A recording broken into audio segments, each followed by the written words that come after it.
காவலாளி அஜித்குமார் விசாரணைக்காக சென்று மர்மமான முறையில் உயிரிழந்த விவகாரத்தில் 5 காவல்துறை அதிகாரிகள் கைது செய்யப்பட்டுள்ளனர். இதுகுறித்து காவல்துறை தரப்பில் கொடுக்கப்பட்டுள்ள அறிக்கையில், சிவகங்கை மாவட்டத்தில் 28/6/2025 அன்று ஒரு வழக்கு குறித்து விசாரணைக்காக அழைத்துச் செல்லப்பட்ட அஜித்குமார் என்பவரின் இறப்பு தொடர்பாக 6 காவல் ஆளுநர்கள் உடனடியாக 28/6/2025 அன்றே பணியிடை நீக்கம் செய்யப்பட்டனர். காவல் நிலைய மரணம் தொடர்பான வழக்குகளில் பின்பற்ற வேண்டிய சட்ட நடைமுறைகள் அனைத்தும் முறையாக பின்பற்றப்பட்டு உரிய விசாரணை மேற்கொள்ளப்பட்டன.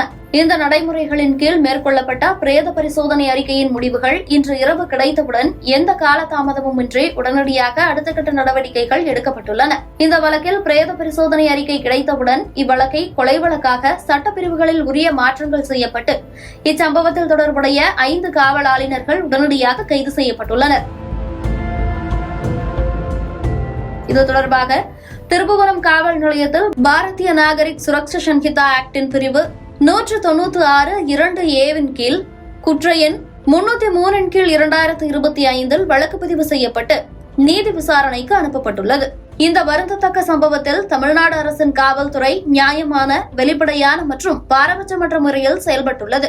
கடந்த காலங்களை ஒப்பிடும்போது கடந்த 5 ஆண்டுகளில் காவல் நிலைய மரணங்களின் எண்ணிக்கை பெருமளவு குறைக்கப்பட்டுள்ளதோடு இத்தகைய சம்பவங்கள் நடைபெறும் போது எவ்வித தயவு தாட்சண்யமும் இன்றி உடனடியாக உறுதியான நடவடிக்கைகளை தமிழ்நாடு காவல்துறை மேற்கொண்டுள்ளது என குறிப்பிடப்பட்டுள்ளது.